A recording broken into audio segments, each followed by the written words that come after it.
చూస్తున్నాం. పేతురు రాసిన మొదటి పత్రిక మొదటి అధ్యాయము 13 నుంచి 16 వరకు కలిసి చదువుకుందాం.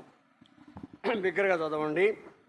కాబట్టి మీ మనస్సును నడుము కట్టుకొని నిబ్బరమైన బుద్ధి గలవారై యేసుక్రీస్తు ప్రత్యక్షమైనప్పుడు మీకు తేబడు కృప విషయమై సంపూర్ణ నిరీక్షణ కలిగిండుడి.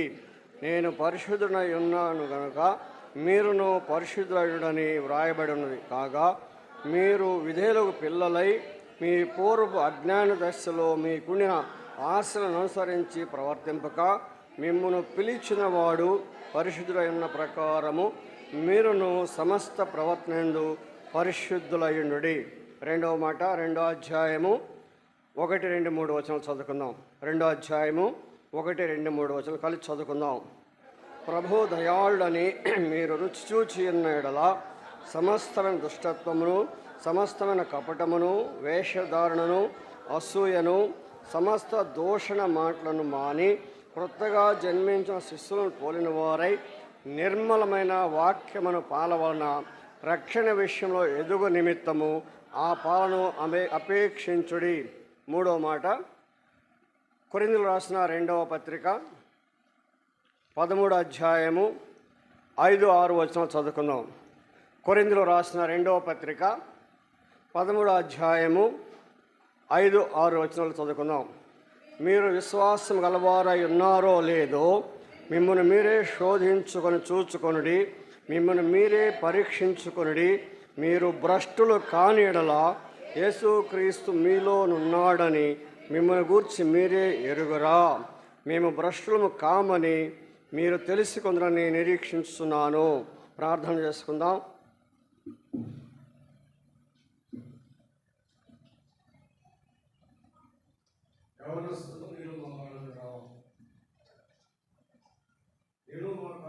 ప్రార్థన చేసుకోవడం విశ్వాస జీవితం ఎంతో శ్రేష్టమైనది. అందుకే యవనస్తులకి అలవాటు చేయాలని నేను ప్రతి స్థలంలో హెచ్చరిస్తూ ఉంటాను. ప్రేమ తండ్రి, పరిశుద్ధమైన దేవా, యేసుక్రీస్తు పరిశుద్ధ నామములో ఈ మధ్యాహ్నకాల సమయంలో ప్రభువా మరి ఒకసారి మీ పాద సన్నిధిలో సాగిపడే కొట్టుచున్నదే మీకు స్తోత్రాలు.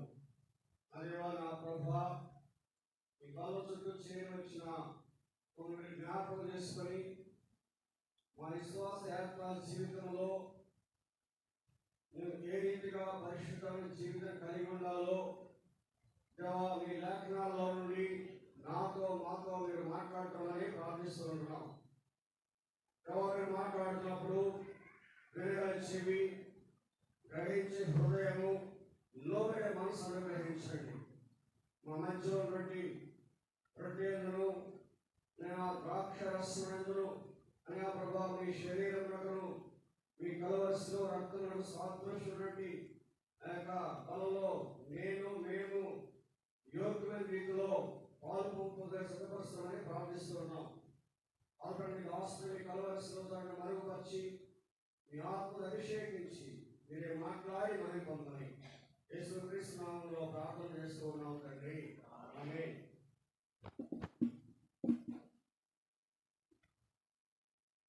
మీ మందిరం పేరేంటి?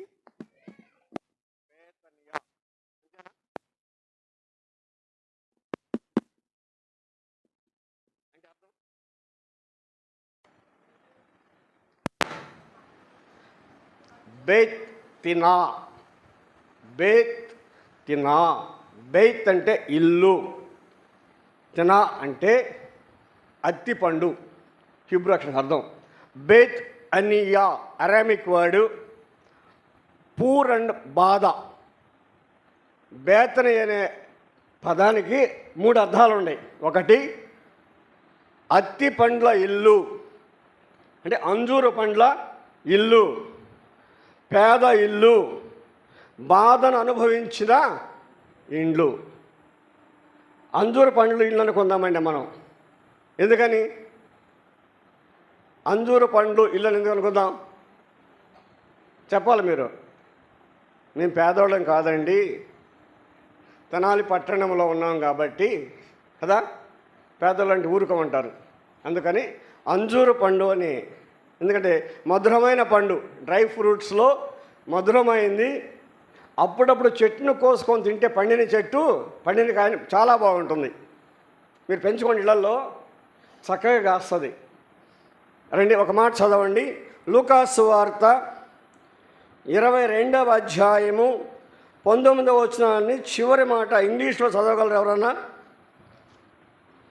ఇంగ్లీష్ బైబిల్ ఉన్న వాడు ఎవరన్నా? చివరి లైను లూకాసు సువార్త 22వ అధ్యాయము 19వ వచనం. Gospel according Luke chapter 22 verse 19, last line.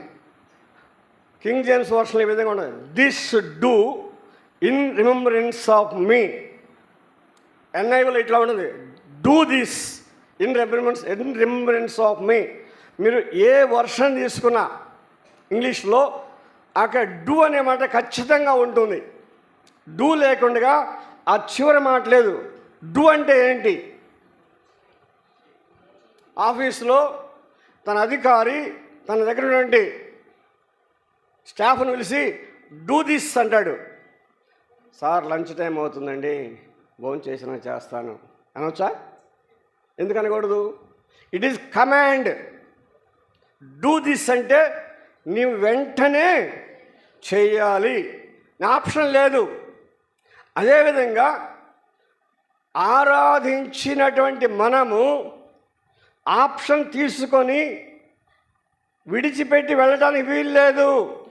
వాక్య వెలుగులో మనల్ని మనం సరి చేసుకొని పరిశుద్ధమైన బలలో యోగ్యమైన రీతిలో పాలు పంపులు పొంద బాధ్యులమై ఉంటున్నాము. ఆరాధనలో బల్ల కూడా ఒక భాగమే. రండి మనం చదివిన భాగానికి వెళదాం. పేతురు పేరుకి అర్థమేంటి? పీటర్. గ్రీక్లో పెట్రాస్ అని రాయబడింది. అదే సెంటెన్స్లో పెట్రో అని కూడా రాయబడింది. పీటర్ అని పైన ఉంది. And I build on this rock అన్నాడు, దగ్గర పెట్రో అని రాయబడింది. పెట్రాస్ అంటే స్టోన్ అని అర్థం వస్తుంది, పీస్ ఆఫ్ రాక్ అని అర్థం వస్తుంది. పెట్రో అంటే రాక్. పీటర్ అంటే పెట్రోస్, చిన్న రాయి. ఒక మాట చెప్పాలంటే పెట్రో అంటే అది రూట్ లెటరు, రాయి. సరే, పేతురు గురించి మనకేం తెలుసు? ఇకసే పత్రిక కాసేపు ప్రక్కన పెడదాం. పేతురు గురించి మనకేం తెలుసు? సువార్త పుస్తకాల్లో పేతురు ఏమై ఉన్నాడు? మీకు తెలిసిన విషయాలే. దుడుకు పేతురు. చూసారు, నేను చెప్పగానే మీరు చెప్పేశారు. మీకు తెలుసు కదా, అనుమానిస్తున్నారు అవునా కాదని. దుడుకు పేతురు. అపోస్తుల కార్య గ్రంథములో ప్రథముడైన పేతురు. దుడుకు పేతురు ఏమయ్యాడు? ప్రధానమైన పేతురు అయ్యాడు. పత్రికలు ఏమయ్యాడంటే పరిశుద్ధుడు, పవిత్రుడైన, అంటే ఆయనకు జీవితము ఇలా ఎదుగుతూ వచ్చింది. మనం చదివిన మాట చివరి మాట ఏంటి? రక్షణ విషయంలో ఎదుగు నిమిత్తము. ఇప్పుడు మనం రక్షణ విషయంలో మనం ఎదగాల. ఇంట్లో ఒక బిడ్డ పుట్టాడు, 3 నెలలు అయిపోయినాయి, 6 నెలలు, 9 నెలలు, 12 నెలలు. 12 నెలల బిడ్డ ఏం చేస్తాడు? మీరు త్వరగా చెప్తే నాకు ఇచ్చేయండి, నేను ముగిస్తా. 12వ మాసంలో ఇంట పుట్టిన బిడ్డ ఏం చేస్తాడు? నడుస్తాడు. 3వ సంవత్సరం ఏం చేస్తాడు? 5వ సంవత్సరం ఏం చేస్తాడు? బడికి వెళ్తాడు. అంతేగా? నీవు దేవుని ఇంట్లో పుట్టి ఎంతకాలం అయింది? నీవు దేవుని ఇంటిలో పుట్టి ఎంతకాలమైంది? మన ఆరాధన అంశం ఏంటి? The new birth, living hope.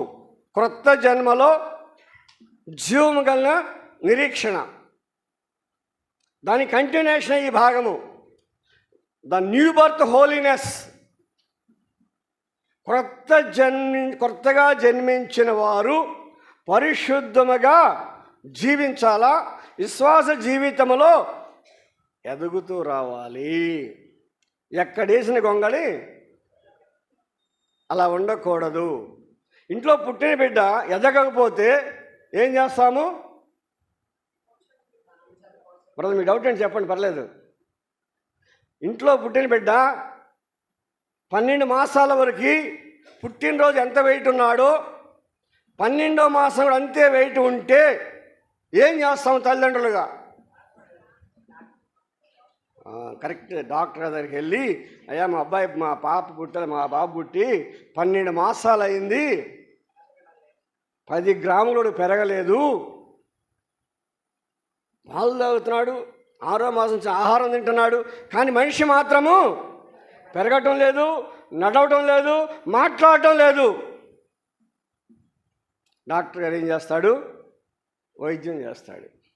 అదేవిధంగా దేవుని ఇంట్లో పుట్టిన బిడ్డలు అంటే కొత్తగా జన్మించిన రక్షించబడిన వారు దేవుని ఇంట్లో ఎదగాలి, దేవుని ఇంట్లో ఎదగాలి. అదే క్రమంలో పరిశుద్ధమైన జీవితము కలిగి ఉండాలి. మన చదివిన ఈ భాగానికి 13వ వచనం నుండి 1వ అధ్యాయం 13 నుండి మన 2వ అధ్యాయం 3వ వచనం వరకు 3 భాగాలు. 1 ద ప్రిపరేషన్ సిద్ధపాటు. 2 ది ప్రైస్ వెల. 3వది ద ప్యూరిఫికేషన్ పవిత్రీకరణ పరిశుద్ధత. ఎగ్జామ్స్ వచ్చినాయి కదా ఇప్పుడు, 10th క్లాసు, ఇంటర్మీడియట్ తర్వాత నీట్తో పాటు జేఈఈ, 4 ఎగ్జామ్స్ అంతే కదా. విద్యార్థులు ఏం చేయాలా? ప్రిపేర్ అవ్వాలా. తల్లిదండ్రులు ఏం చేయాలా? వెలగట్టాలా, అంతే కదా. ప్రైజ్ చెల్లించాలా. ప్రైజ్ ఎప్పుడు చెల్లిస్తారు? స్కూల్లో చేరినప్పుడే తల్లిదండ్రులు ఫీజు కట్టేస్తారు.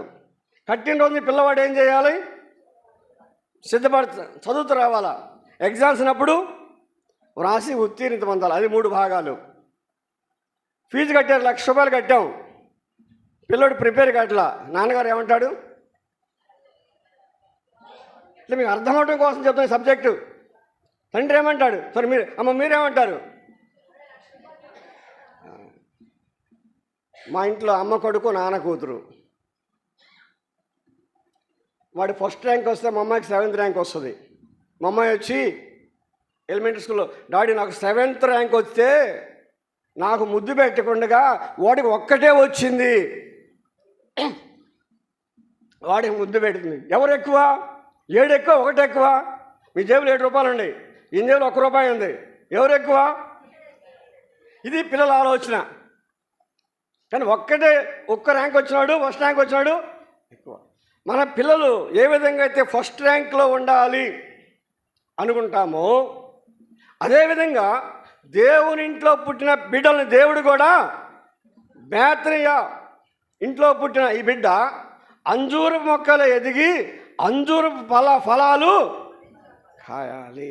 ఆ ఫలము పండితే తింటే ఎంతో మధురంగా ఉంటుందండి. మీరు అనొచ్చు, అన్న మీరు తిన్నారా అని. మా ఇంట్లో ఉండే చెట్లు కాబట్టి చెప్పగలుగుతున్నాను నేను. మా ఇంట్లో అంజూరపు చెట్లు ఉండే, నేను చెట్లు పెంచుకుంటా. బాగా పండిన తర్వాత ఆ చెట్లను తీసుకొని కడుక్కొని తింటే డ్రై ఫ్రూట్ సరిపోదండి దాని టేస్ట్కి. బేతనియ ది హౌస్ ఆఫ్ అంజూర పండ్లు. ఇక్కడ ఉన్నటువంటి దేవుని ప్రజలు దేవునికి అంజూర పండ్ల వల్ల ఉండాలంటే ఎలా ఉండాలో ఇక్కడ చూద్దాం రండి. ఇప్పుడు పేతురు రాసిన మొదటి పత్రిక 1వ అధ్యాయము 13, 14, 15 3 కలిసే ఉన్నాయి. చదువుతున్నాం చూడండి. కాబట్టి మీ మనస్సును నడుము కట్టుకొని నిబ్బరమైన బుద్ధి గలవారై యేసుక్రీస్తు ప్రత్యక్షమైనప్పుడు మీకు తేబడు కృప విషయమై సంపూర్ణ నిరీక్షణ కలిగియుండుడి. నేను పరిశుద్ధునై ఉన్నాను గనక మీరును పరిశుద్ధులైయుడని వ్రాయబడి ఉన్నది. కాగా మీరు విధేయులకు పిల్లలై మీ పూర్వ అజ్ఞాన దశలో మీకుండిన ఆశలను అనుసరించి ప్రవర్తింపక, ఇక్కడ జాగ్రత్త చూడండి, చదవండి. మిమ్మును పిలిచిన వాడు పరిశుద్ధులైన ప్రకారము మీరును సమస్త ప్రవర్తన యందు పరిశుద్ధులయుండుడి. ఎలా పరిశుద్ధులమవుతాము? నిర్గమాకాండము 31:13 ఒక మాట చూడండి. యెహోవా మఖదేశికం అన్నట్టు అక్కడ మాట. యెహోవాయే శుద్ధి చేయవాడు. చదవమ్మా, చదవండి. 31:13.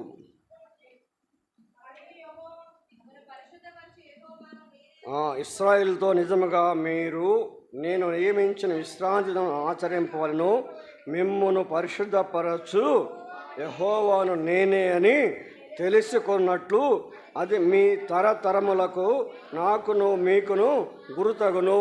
ఇది ఇశ్రాయేలు తెచ్చిన ఆజ్ఞలో ఒకటి. విశ్రాంతి దినాన్ని వారు ఆచరించాలా. మనమేం ఆచరించాలా? వారికి పండగలుండి విశ్రాంతి దినం ఉంది, మనమేం ఆచరించాలా? ఇప్పుడు చదివిన వాటే పరిశుద్ధమైన జీవితము కలిగి ఉండాలా. ఆ పరిశుద్ధపరిచేది దేవుడే. ఎలా పరిశుద్ధపడతామో యేసు ప్రభువారే శిష్యులతో ఒక మాట చెప్తున్నాడు. చూడండి, యోహాను రాసిన సువార్త 15:3 చదవండి. నేను మీతో చెప్పిన మాటను బట్టి మీరు ఇప్పుడు పవిత్రై ఉన్నారు. నేను మీతో చెప్పిన మాటను బట్టి మీరు దేవుని వాక్యము చదివి దేవుని వాక్యానికి విధేయులమైతే ఆ వాక్యము మనల్ని పవిత్రపరుస్తుంది. చదువుతున్నామా? ఇప్పుడు ఒక పల్లవి పాడతారా?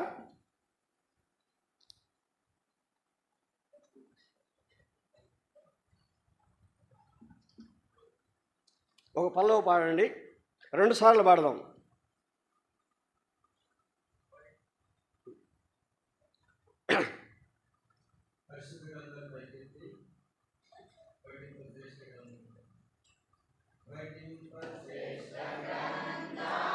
బైబిల్ పఠింప శ్రేష్ఠ గ్రంథము బైబిల్ అనుదినం పఠించిన ప్రేమతోడ నడుపును. ఓ పఠింప శ్రేష్ఠ గ్రంథము బైబిల్. ఇప్పుడు ఈరోజు బైబిల్ ఎవరు చదివారో వాళ్ళు మాత్రం బైబిల్ పాడండి. ఈ ఉదయకాలము బైబిల్ ఎవరు చదివారో నాకు తెలియదు, మీరు చదివేయలేదు, ఆయన తెలుసు. పాడండి. దాము బైబిల్ పఠింప శ్రేష్ఠ గ్రంథము బైబిల్ అనుదినం పఠించిన ప్రేమతోడ నడుపును. ఓ పఠింప శ్రేష్ఠ గ్రంథము బైబిల్. అనుదినము పఠించిన మీరు ఎందుకు చదవలేదు? మరి మీరు ఎందుకు చదవలేదు? ఆ మాట మీద నమ్మకం లేక చదవలేదా? నమ్మకం ఎక్కువై చదవలేదా? ఇది హెచ్చరిక సమయం కాబట్టి సూటిగా ప్రశ్న అడుగుతున్నాను అనమాట. దేవుని వాక్యము చదివి లేక విని విధేయత చూపుట ద్వారా పవిత్రపరచబడతాము. నా మాట వినుటను బట్టి, నా మాటను బట్టి, మీతో చెప్పిన నా మాటను బట్టి మీరు ఇప్పుడు పవిత్రులై ఉన్నారని యేసు ప్రభువు స్వయంగా శిష్యులు చెప్పాడు. మనం ఏంటంటే చాలా మంచివాళ్ళం, అబద్ధాలు ఆడం. క్రైస్తవులు అబద్ధాలు ఆడరు. ఏం చేస్తారు? పాడతారు. అబద్ధాలు పాడతారు.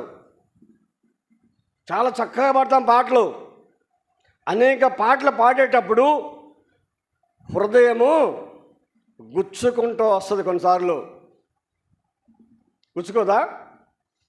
మనం చెయ్యిని కూడా పాటల్లో నుంచి పాడుతూ ఉంటాం. పాడొద్దు నేను అంటలా.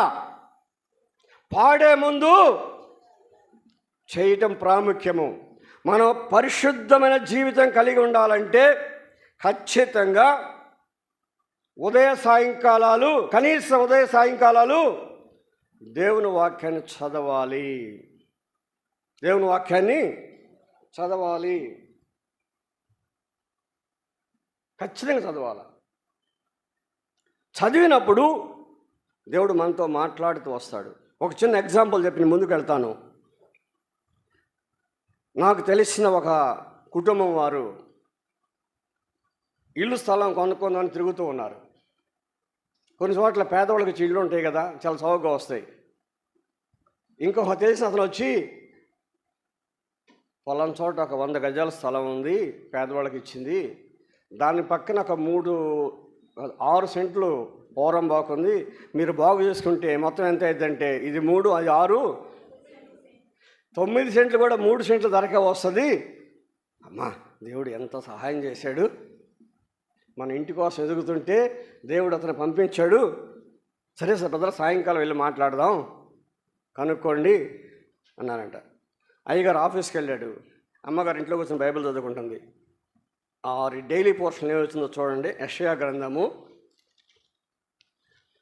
ఆ రోజు ఆ సహోదరి ఇంట్లో కూర్చొని చదువుకుంటుంటే డైలీ పోర్షన్ ఏమొచ్చిందంటే యెషయా గ్రంథము 5వ అధ్యాయము 8వ వచనం. బిగ్గరగా చదవండి ఎవరన్నా. స్థలము మిగులకుండా మీరు మాత్రమే దేశములో నివసించున్నట్లు ఇంటికి ఇల్లు కలుపుకొని పొలమునకు పొలము చేర్చుకొని మీకు. ఉదయం ఏమనుకున్నారు వాళ్ళు? మా దేవుడు ఎంత గొప్పోడు, మనకి ఇంటి కోసం ఎదుగుతుంటే 3 సెంట్లు డబ్బుకి 9 సెంట్లు ఉచితంగా ఇచ్చాడు. ఎట్టి పట్ల సాయంకాలం డబ్బులు తీసేసుకోవాల్సింది, మళ్ళీ ఇంకొకరు తీసుకుంటారేమో తెలిస్తే. కానీ వెంటనే దేవుడు ఏమన్నాడు? మీకు. ఇది దేవుడు మాట్లాడే పద్ధతి. మాట్లాడతాడు. దేవుని వాక్యం దగ్గరికి వచ్చినప్పుడు దేవుడు ఖచ్చితంగా మాట్లాడతాడు.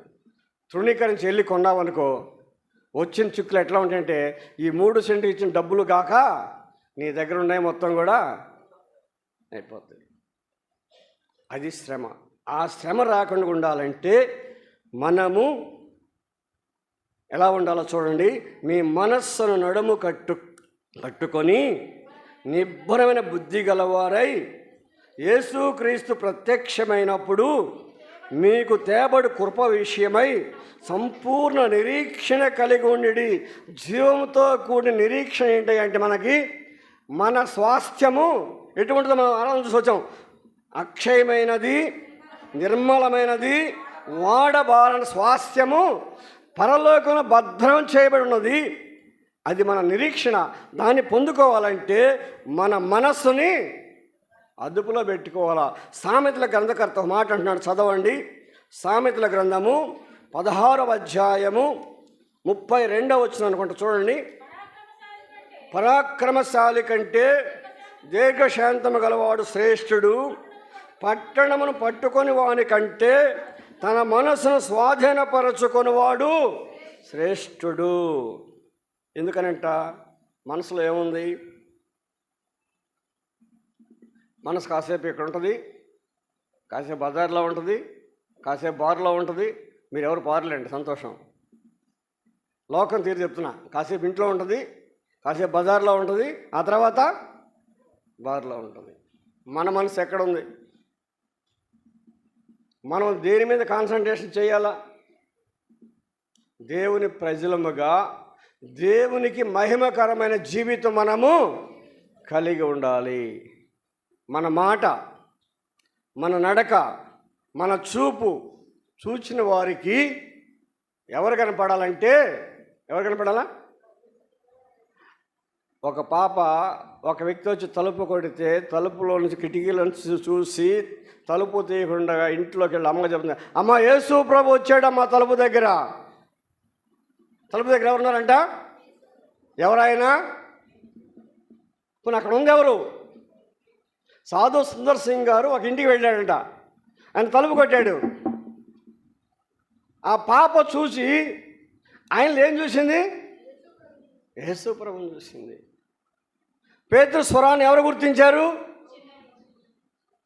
పేతురు స్వరాన్ని ఎవరు గుర్తించారు? పెద్దవాళ్ళు గుర్తించాలా? చిన్నపిల్ల గుర్తించింది. యేసు ప్రభు స్వరాన్ని మనం గుర్తించగలుగుతున్నామా? వాక్యపు వెలుగులో నుండి. వాక్యం చదువుతున్నప్పుడు దేవుడు నీతో ఏం మాట్లాడుతున్నాడు? ఎందుకు వాక్యం చదవాలి? ఒక భక్తులు చెప్తాడు, సిపిసి. ఇక్కడ లాయర్లు ఉన్నారు అనుకోండి, ఇదేంటి బ్రదర్ సివిల్ ప్రొసీజర్ కోడ్ చెప్తున్నారంటారు మీరు. సివిల్ ప్రొసీజర్ కోడ్ కాదు, దేవుని వాక్యములో ఈజ్ దేర్ ఎనీ కమాండ్. నేను ఈ దినం చదివిన వాక్య భాగంలో నుంచి దేవుని ఆజ్ఞ ఏమన్నా నాతో ఉన్నదా, నాతో మాట్లాడుతూ వచ్చిందా? పి ఈజ్ దేర్ ఎనీ ప్రామిస్. దేవుడు నాకేమైనా వాగ్దానాన్ని ఈ దిన పాఠం ఇస్తూ వచ్చాడా? 3 నేను ఒప్పుకోవలసిన దాన్ని ఏమైనా దేవుడు నాకు చూపిస్తున్నాడా? Is there any confession.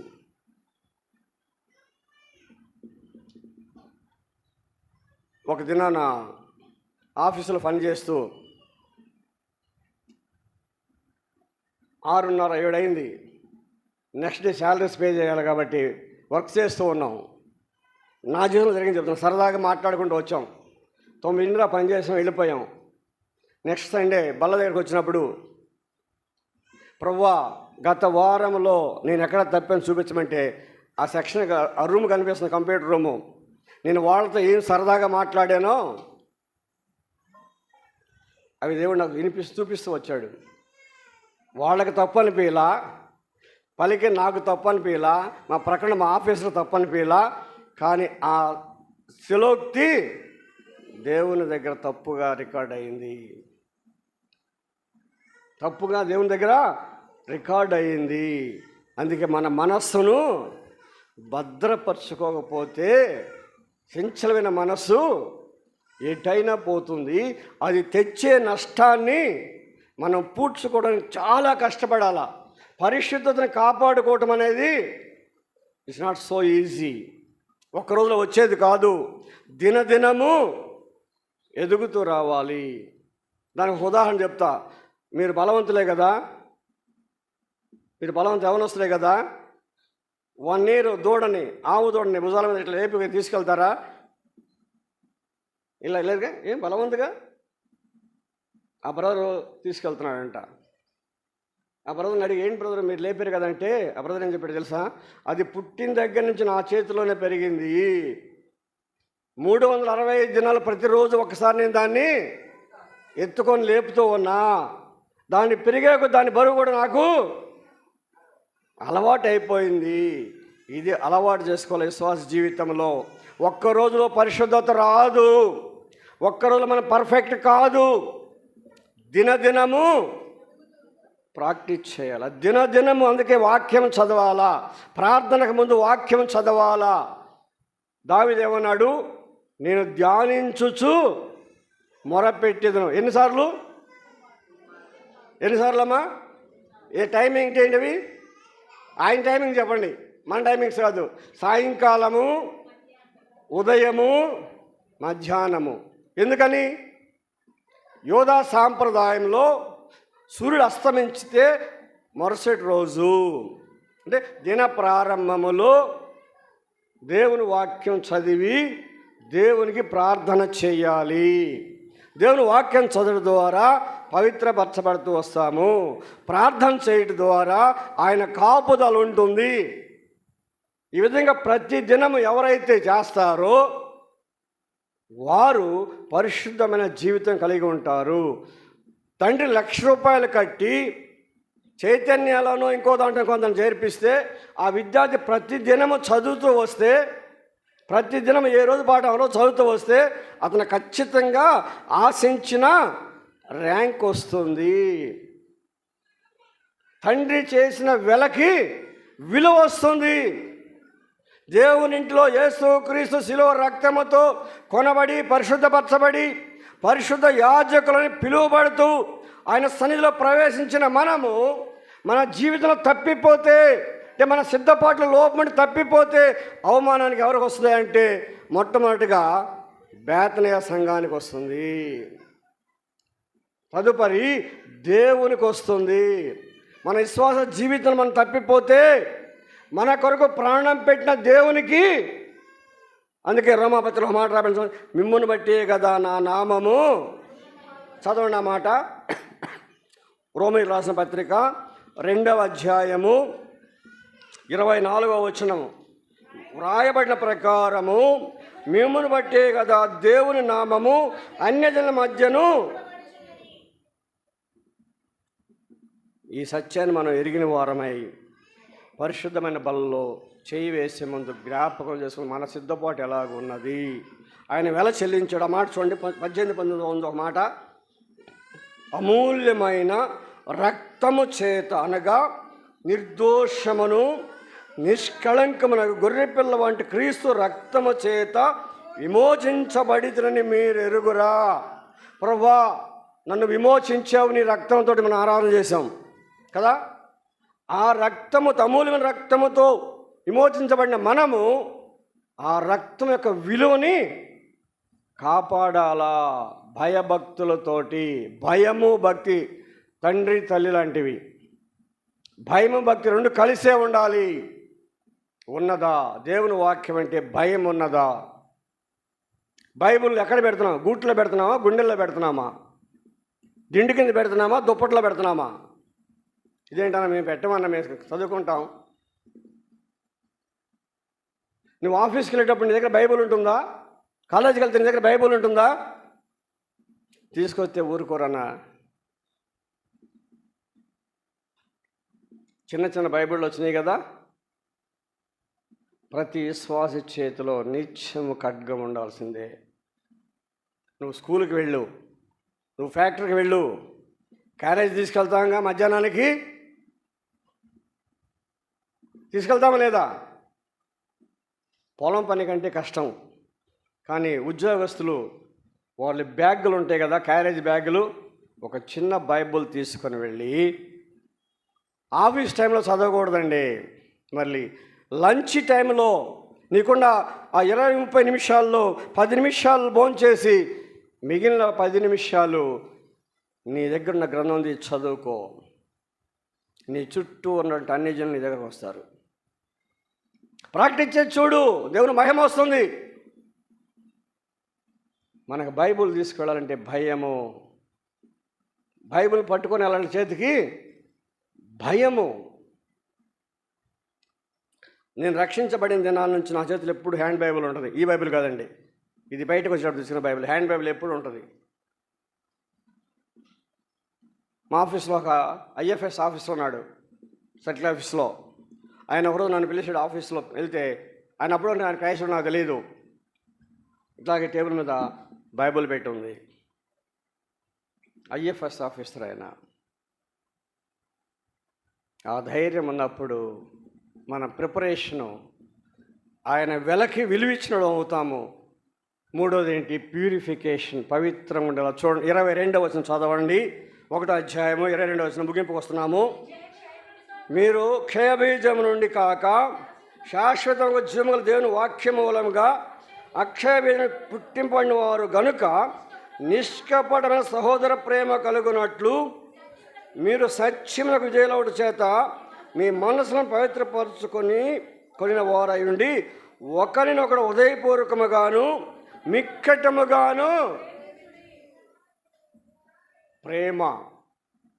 క్రొత్త నిబంధనలో ప్రేమకు రాయబడిన అక్షరాలు 4. అగాపే ఇక్కడ రాయబడింది, అగాపే సేట్ ఇక్కడ రాయబడిన మాట. Agape root word. Sacrificial love, స్వయం సమర్పణతో కూడిన ప్రేమ గురించి ఇక్కడ చెప్పబడుతుంది. రెండవది ఫీలియో, స్నేహ సంబంధమైన ప్రేమ. 3 స్టోర్గియో, కుటుంబ సంబంధుల మధ్యన ప్రేమ. ఇరాస్, సినిమా పోస్టర్, నేను చెప్పక్కర్లేదు దాని గురించి. అగాపే ప్రేమ ఈనాడు క్రైస్తవుల్లో కనిపిస్తుందా? బేతనియా ప్రార్థనా మందిరంలో ఆరాధించి ప్రభు యొక్క శరీరమునకు రక్తమును సాదృశ్య బలలో పాలు పంపులు పొందే మనలో అగాపే ప్రేమ ఉన్నదా? లేక నేతి బీరకాయల నెయ్యి ఎట్లా ఉన్నదో, మైసూర్ బజ్జీలో మైసూర్ ఎట్లా ఉన్నదో, ఇంకా చాలా ఉండండి, నేను చెప్తే బాగోదు. అలాగే ఉన్నామా? అలాగుంటే మన జీవితం ఫెయిల్ అయినట్లకే. మనం అలవాటు చేసుకోవాలా. సహోదర ప్రేమ లేదు, సహా ప్లస్ ఉదరము. వారెవరు? ఒక తల్లి బిడ్డలు. రెండో సహోదరులు ఎవరంటే యేసుక్రీస్తు రక్తములో కడగబడిన వారందరూ సహోదరులే. అక్కడ కోపం వస్తుంది, మా సంగతి ఏంటని. అందరూ సహోదరులే, అందరూ సహోదరులే. ఆయన ప్రత్యక్షమైనప్పుడు ఆయన ఎలా ఉంటాడో అందరూ ఆయన్ని పోలి ఉంటారు కనుక అందరూ సహోదరులే. మరి ఆ సహోదరుల ఎడల అగాపే ప్రేమను కలిగి ఉన్నామా? లేకపోతే ఇక్కడ చెప్పాడు 2వ అధ్యాయంలో చెప్పిన మాటలను కలిగి ఉన్నాం. చూడండి, దుష్టత్వము, కపటము, వేషధారణ, అసూయ, దూషణ, వాటిని కలిగి ఉన్నామా? తోటి సహోదరుల విషయంలో మనం ఏం కలిగి ఉన్నాము? ప్రేమ కలిగి ఉన్నామా? కలిగి ఉండకూడని వాటిని కలిగి ఉన్నామా? ఒకవేళ ఉండకూడనివి ఉన్నాయంటే ఇక్కడ ఒక మాట చెప్తున్నాడు, యెహోవా ప్రభు దయాళుడని మీరు రుచి చూచి ఉన్న ఎడలా. ఈ మిగిలిన మీలో ఉన్నాయంటే యెహోవాను దయాళుడని రుచి చూడలేదు. మన ఆరాధన యెహోవా దయాళుడు, ఆయనకు కృతజ్ఞతాస్తుతులు. ఆ దయాళున ప్రభువుని రుచి చూచి ఉంటే వీటిని కలిగి ఉండకూడదు. ఏంటంటే అవి దుష్టత్వము, కపటము, వేషధారణ, అసూయ, దూషణ మాటలు, వీటిని కలిగి ఉండకూడదు. ఎదురుపడగానే బ్రదర్, మా ఆఫీస్లో ఒక సూపర్వైజర్ ఉండేవాడు. ఎదురొస్తే నమస్కారం సార్ ఇద్దరు, కానీ అడిదిరి పూజలు తిడతాడు. ఎదురుగా ఏం చేశాడు? దండం పెట్టాడు. వెనక్కి తిరిగి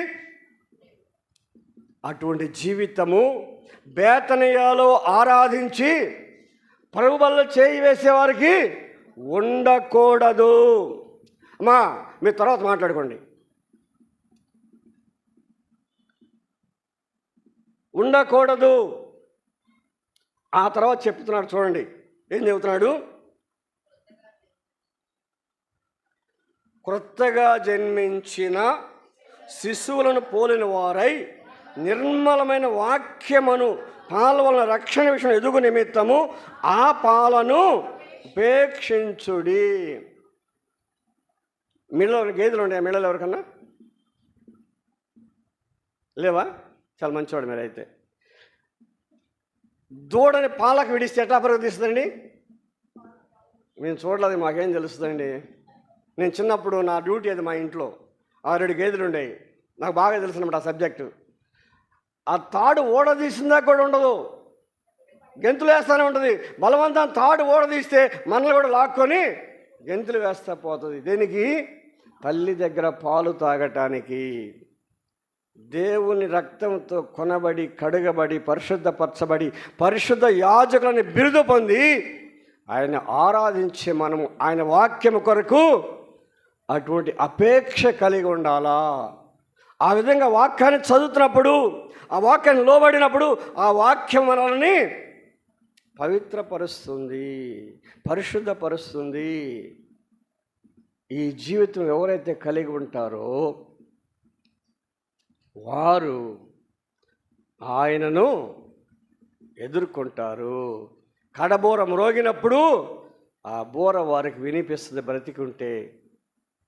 బ్రతికుంటే వారికి వినిపిస్తుంది, చనిపోయినా కూడా వినిపిస్తుంది. ఆయనతో పాటు కింద దిగి వస్తారు. మన నిరీక్షణ ఏంటంటే మన స్వాస్థ్యము పరలోకం భద్రం చేయబడిన నిరీక్షణ కలిగి ఉన్న మనము, పౌలు అంటున్నాడు, మనం 3వ భాగం చదివాం కదా, చదవండి ఇప్పుడు 2 కొరింథీ 13:6 ఏమంటున్నాడో చదవమ్మా.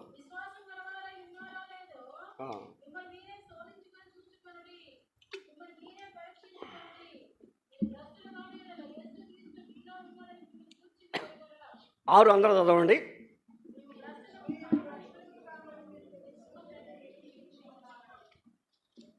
నిరీక్షించుచున్నాడంట. ఎవరైనా మేము భ్రష్టులము కాము అని మీరు తెలుసుకొందురని.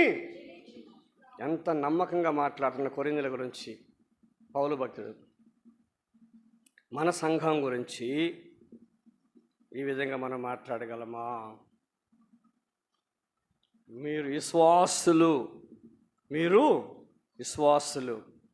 ఒక మాట చెప్పి ముగిస్తా. విశ్వాసులు, శిష్యులు, క్రైస్తవులు, మూడు ఒకటేనా? ఎవరైతే విశ్వాసం ఉంచారో వారు విశ్వాసులు. శిష్యులు ఎవరు? చూడండి, లూకాసు వార్త 14 అధ్యాయము 25, 26 చదవండి. ఎవరన్నా చదవమ్మా.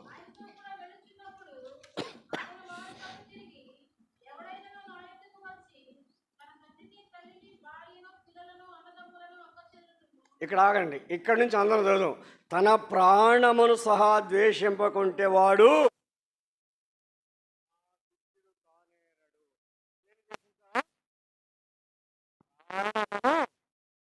చాలా కఠిక శ్రమల్లో పేతురు భక్తుడు ఈ పత్రికలు రాస్తున్నాడు. నీరో చక్రవర్తి హింసించిన దినాల్లో ఈ పత్రిక రాస్తున్నాడు. అంత శ్రమలు కాకపోయినా అతి కడవరి దినాల్లో మనము కూడా శ్రమలు గుండా పోయే పరిస్థితుల్లో ఉన్నప్పుడు మనము కూడా నేర్చుకోవాల్సింది ఏంటంటే మన ప్రాణమును ద్వేషించే అనుభవంలో ఉండాలా. ఎప్పుడైతే ప్రాణాన్ని ద్వేషించి దేవుని కొరకు ప్రాణాన్ని త్యాగం చేయడానికి ఇష్టపడతామో అప్పుడు మాత్రమే మనము ఆయనకి శిష్యులు అవుతాము. అంత్యోకయలో శిష్యులు క్రైస్తవులు అనబడిరి. క్రైస్తవులు ఎవరు అనబడ్డారు? విశ్వాసులు కాదు. విశ్వాసం క్రైస్తవులు అన్న అక్కడ. శిష్యులు క్రైస్తవులు అనబడ్డారు మొట్టమొదటిగా. రెండవది అంటే ఒకటి అనబడేవాడు క్రైస్తవుడు అంటే శిష్యరికం చేస్తూ గురువు గారు జీవించినప్పుడు ఏ విధంగా జీవిస్తూ వచ్చాడో ఆ గురువు గారి జీవితాన్ని కలిగి అంటే యేసు ప్రభు వారు జీవించినప్పుడు ఏ విధంగా ఉన్నాడో ఆ జీవితం కలిగిన వాడు యేసు ప్రభు శిష్యుడు. ఆ శిష్యులు సేవ చేస్తుండగా అంత్యోకయలో క్రైస్తవులు అనబడ్డారు. నిన్ను చూసిన వారు ఎవరైనా క్రైస్తవుడు అని అంటున్నారా? నెంబర్ 1. నెంబర్ 2, పౌలా అంత త్వరగా నన్ను క్రైస్తవుడిగా చూస్తున్నావే ఎవరన్నారు? అగ్రిప్ప సాక్ష్యం చెప్తున్నాడు. అగ్రిప్ప అంటున్నాడు పౌల్ని, నన్ను అంత త్వరగా అంటే క్రైస్తవుడు అనేవాడు మరొక వ్యక్తిని క్రైస్తవ్యంలోనికి మార్చటానికి తన సాక్ష్యాన్ని అంటే సాక్ష్య జీవితం కలిగి సాక్ష్యాన్ని పంచుకునేవాడు క్రైస్తవుడు. మూడవదిగా పేతురు అంటున్నాడు ఇదే పత్రిక 4:16లో ఈ మాట చదవండి. మీలో ఎవడైనాను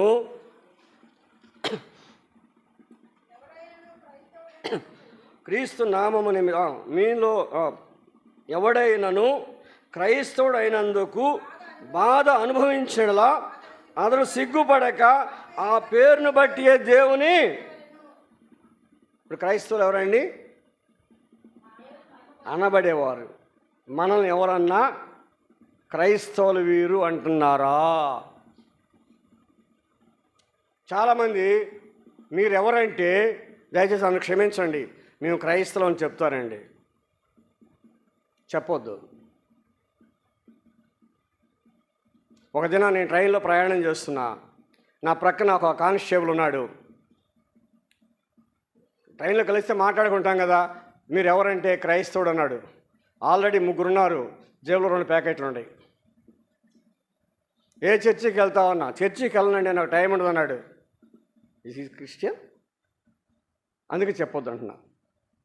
మనం చూసిన వారు మన మాటను బట్టి, మన వేషధారణ బట్టి, మన నడకను బట్టి, చేతుల బైబిల్ బట్టి కాదండి, మన ప్రవర్తన బట్టి మీరు క్రైస్తవులా, ఏ చర్చికి వెళతారు అని అడిగే సాక్ష్యం కలిగి ఉండాలి. అది మొట్టమొదటి అంత్యోక్యలో జరిగింది. అదే పౌలు బర్నబాల ద్వారా.